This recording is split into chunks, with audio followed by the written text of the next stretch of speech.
ആഖിറത്തിന് വേണ്ടി ജീവിക്കേണ്ട പ്രശ്നമല്ല. ഇതാണ് ചതി. മാത്രമല്ല ഇരുത്തി വഞ്ചിക്കും ദുനിയാവ്. സമ്പന്നന്റെ വീട്ടിലൊരുക്കുന്ന സുപ്രയിൽ വിവിധ തരത്തിലുള്ള വിഭവങ്ങൾ ഇങ്ങനെ ഒരുക്കി വെച്ചിട്ട് ആളുകൾ ഭയങ്കര ശക്തമായ ജിഹാദ് നടത്തും. ഇല്ലേ? കടിച്ചു വലിച്ച് മറ്റൊരാൾ കിട്ടണ്ട, അതിന് മുമ്പ് നല്ലത് അങ്ങോട്ട് പോകണ്ട വിചാരിച്ചിട്ട് കടിച്ചു വലിക്കും.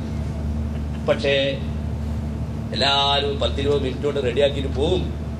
അസമയത്ത് പാവപ്പെട്ട ഈ മുതലാളി ഇതെല്ലാം ഉണ്ടാക്കി കൊടുത്ത ആള് മധുരമില്ലാത്തൊരു ഗ്ലാസ് ചായ കൊണ്ട് ഇങ്ങനെ ഇരിക്കുന്നു. ഉപ്പില്ലാത്ത ബിസ്ക്കറ്റും വേണമെങ്കിൽ ഉണ്ടാവും. ദുനിയാവിനോട് പറയടോ, നിനക്ക് ഇതൊക്കെ കൊടുക്കാൻ പറ്റും, നിനക്ക് എടുക്കാൻ പറ്റില്ല. ഇതാണ് മഹാന്മാർ മനസ്സിലാക്കിയത്. ഇന്നലില്ലാഹി ഇബാദൻ ഫുതനാ ഖലഖുദ് ദുനിയ വഖാഫുൽ ഫിതനാ നളറു ഫീഹാ ഫലമ്മാ അലിമു അന്നഹാ ലൈസത് ലിഹയ്യിൻ വതനാ ജഅലൂഹാ ലുജ്ജതൻ വത്തഖദൂ സാലിഹൽ അഅമാലി ഫീഹാ സുഫുനാ. അല്ലാഹു ചില സജ്ജനങ്ങളെ അടിമയുണ്ടായിരുന്നു. ദുനിയാവിനെ പറ്റി ചിന്തിച്ചപ്പോൾ അവർക്ക് മനസ്സിലായി ഇത് ഇവിടെ ജീവിക്കാൻ പറ്റിയ സാധനമല്ല. അവർ ദുനിയാവിനെ തലാഖ് ചൊല്ലി ദുനിയാവിനെ ആഴക്കടലായി ചിത്രീകരിച്ചു. അതിൽ സഞ്ചരിക്കാനുള്ള കപ്പലായി സാലിഹായ അമലിനെ ചിത്രീകരിച്ചു. ആഖിറമാവുന്ന കരയിലേക്ക് അവർ നീങ്ങി. അവർ ഭാഗ്യവാന്മാരാണ്. നമ്മൾ മനസ്സിലാക്കും ഇതാണ് ദുനിയാവ്. അപ്പൊ ഈ ഭൗതിക ചിന്തയിൽ നിന്ന് മനുഷ്യനെ ആഖിറത്തിലേക്ക് നയിച്ചു. അള്ളാഹുവിന്റെ പ്രവാചകരല്ലേ അള്ളാഹ്ക്ക് ഏറ്റവും ഇഷ്ടപ്പെട്ടത്.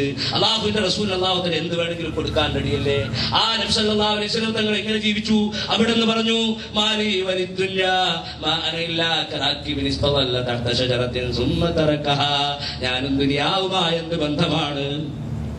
ഞാനൊരു മരത്തിന്റെ ചുവട്ടിൽ അല്പം വിശ്രമിക്കുന്ന ഒരു യാത്രക്കാരനെ പോലെ. കുറച്ചു കഴിഞ്ഞാൽ അത് ഉപേക്ഷിച്ചു പോകില്ല, ഇത്രയേ ഉള്ളൂ എന്നല്ലേ പറഞ്ഞത്. മനസ്സിലാക്കുക. അതുകൊണ്ട് ഈ ഭൗതികമായ ഈ കെട്ടുണ്ടല്ലോ, അതിൽ നിന്ന്, ആ ഭാരത്തിൽ നിന്ന് തന്നെ മനുഷ്യനെ മോചിപ്പിച്ചു. ആ ചങ്ങല എന്നെ പൊട്ടിച്ചെറിഞ്ഞു നബി സല്ലല്ലാഹു അലൈഹി വസല്ലം തങ്ങൾ. അവസാനമായ അടിമത്വത്തിന്റെ ഭാരമാണ്. റസൂൽ സല്ലല്ലാഹു അലൈഹി വസല്ലം തങ്ങളുടെ കാലത്ത് അടിമത്വം ഉണ്ടായിരുന്നു. എന്നാൽ ഇന്ന് ആ പേരിലുള്ള അടിമത്വം ഇല്ലെങ്കിലും ഫാസിസത്തിന്റെ അടിമത്വം, ആഗോളവൽക്കരണത്തിന്റെ അടിമത്വം, ഇതുപോലെയുള്ള ചീത്ത സംസ്കാരത്തിന്റെ അടിമത്വം, അടിമയാണ് മനുഷ്യൻ. മറ്റോ പറഞ്ഞിങ്ങനെ ഒതുങ്ങി നിൽക്കാൻ നിർബന്ധിതരാവുന്ന അവസ്ഥ. ജനങ്ങളെ അല്ലാഹുവിന്റെ റസൂൽ സ്വതന്ത്രരാക്കിയില്ലേ? നമ്മുടെ രാജ്യത്ത് ഫാസിസം അതിന്റെ എല്ലാ ശക്തിയോടും കൂടി വ്യാപിച്ചുകൊണ്ടിരിക്കുകയല്ലേ? മുസ്ലിമീങ്ങളെ യാതൊരു കാരണവും കൂടാതെ വെടിവെച്ച് കൊന്നുകൊണ്ടിരിക്കുകയല്ലേ? എത്ര കേസ് എൻകൗണ്ടർ എന്ന് പറഞ്ഞിട്ട്, ഏറ്റുമുട്ടൽ കൊലപാതകം എന്ന് പറഞ്ഞിട്ട് എത്ര എണ്ണം ഇപ്പൊ പുറത്തു വന്നു? ഇന്നലെ സംഭവിച്ചിരിക്കുന്ന 2 എണ്ണം. ഇതിന്റെ കാര്യം ഇനി പുറത്തു വരും, നിങ്ങൾക്ക് നോക്കാം. എന്താണ് ഇവിടെ സംഭവിച്ചുകൊണ്ടിരിക്കുന്നത്? നിരപരാധികളെ പിടിച്ചു കൊണ്ടുപോയി ജയിലിൽ വെക്കുകയാണ്. ആരുടെയൊക്കെയോ താല്പര്യത്തിന് വേണ്ടി. നമുക്കത് ചിന്തിക്കാൻ അവസരമുണ്ടോ? നമുക്കത് പറയാൻ അവസരമുണ്ടോ? നമ്മൾ അടിമകളായി പോയി. മോചനത്തെ കുറിച്ച് നമുക്ക് ചിന്തിക്കാൻ തന്നെ പറ്റില്ല. അടിമത്വത്തിന്റെ ആഴത്തിലേക്ക് ഇറങ്ങിയവന് മോചനം മനസ്സിലാവില്ല. മഹാനായ നബി സല്ലല്ലാഹു അലൈഹി വസല്ലം തങ്ങളുടെ ശേഷം ഉമർ റളിയല്ലാഹു അൻഹുവിന്റെ സൈന്യം പേർഷ്യയിലേക്ക് നീങ്ങിയപ്പോൾ ആദ്യത്തെ പടനായകനായ അബൂ ഉബൈദ് ബിൻ മസ്ഊദ് തഖ്ഫി റളിയല്ലാഹു അൻഹു അദ്ദേഹത്തിന്റെ അടുത്ത് പേർഷ്യയിലുള്ള ചില കർഷകർ, പാവപ്പെട്ട കർഷകർ വരുന്നു. അവരുടെ പുറത്ത് മുഴുവനും അടിച്ച പാടുകളാണ്. എന്താണ് ഈ പാടുകൾ? അവർ പറയുന്നു, ഞങ്ങളുടെ യജമാനന്മാർ ഞങ്ങളെ അടിച്ചു, അധികാരി വർഗം ഞങ്ങളെ അടിച്ചു. എന്തിനാണ് അടിച്ചത്? ഞങ്ങൾ നല്ല കാരക്ക തിന്നതിന് വേണ്ടിയാണ്. അവരെ വിളിച്ച് ചോദിക്കാൻ, നിങ്ങൾ ഇവരെ അടിച്ചോ? അതേ അടിച്ചു. എന്തിന്? നല്ല കാരക്ക എന്തിനു വേണ്ടി? അത് ഞങ്ങൾക്ക് മാത്രം തിന്നാനുള്ളതാണ്. അതുവരെ തിന്നാൻ പാടില്ല. അടിമത്വത്തിന്റെ ആഴത്തിലാണ് ഇവര്. ഇദ്ദേഹം പറഞ്ഞു, എന്നാൽ നിങ്ങൾ തിരിച്ചടിച്ചോളൂ എന്ന് പറഞ്ഞപ്പോൾ ഈ പാവങ്ങൾ പറയാണ്, ഞങ്ങളുടെ യജമാനന്മാരെ ഞങ്ങൾ തല്ലൂരേ. എന്താ യജമാനന്റെ കോളാമ്പി കഴുകുന്ന പണി ഇവരെ കിട്ടിക്കഴിഞ്ഞു.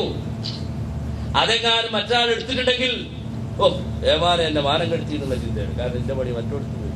അത്രമാത്രം അടിമത്വത്തിലേക്ക് ആളുകൾ താഴ്ന്നു പോയിരിക്കുന്നു. മോചനം എന്താണെന്ന് അറിയില്ല.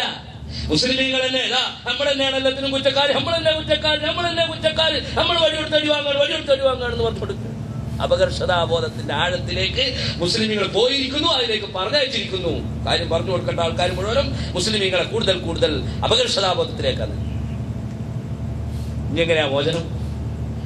എന്നെ കുറിച്ച് എനിക്ക് ബോധം ഉണ്ടെങ്കിലല്ലേ എന്റെ മോചനത്തെ കുറിച്ച് ഞാൻ ചിന്തിക്കും. നബി സല്ലല്ലാഹു അലൈഹി വസല്ലം തങ്ങൾ ജനങ്ങളെ ബോധിപ്പിച്ചു.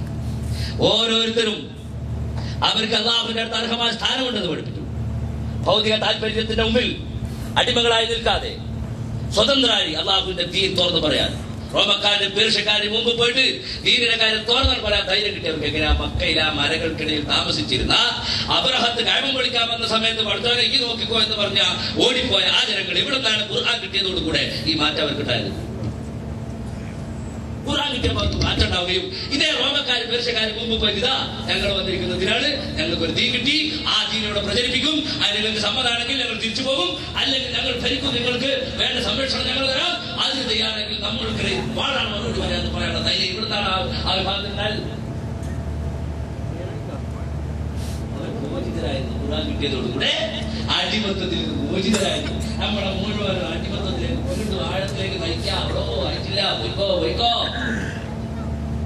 സല്ലല്ലാഹു അലൈഹി വസല്ലം തങ്ങൾ ജനങ്ങളെ മോചിപ്പിച്ചു. ജനങ്ങളുടെ ഭാരത്തെ ഇറക്കി വെച്ചു.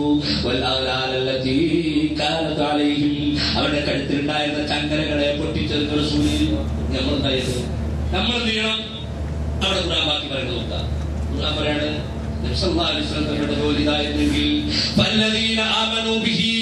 ആ പ്രവാചകരെ കൊണ്ട് വിശ്വസിച്ചവർ, ആ പ്രവാചകർക്ക് ശക്തി പകർന്നവർ, ആ പ്രവാചകരെ സഹായിച്ചവർ, ആ പ്രവാചകരിലൂടെ അവതരിപ്പിക്കപ്പെട്ട പ്രകാശത്തെ പിൻപറ്റിയവർ, ഖുർആനെ പിൻപറ്റിയവർ,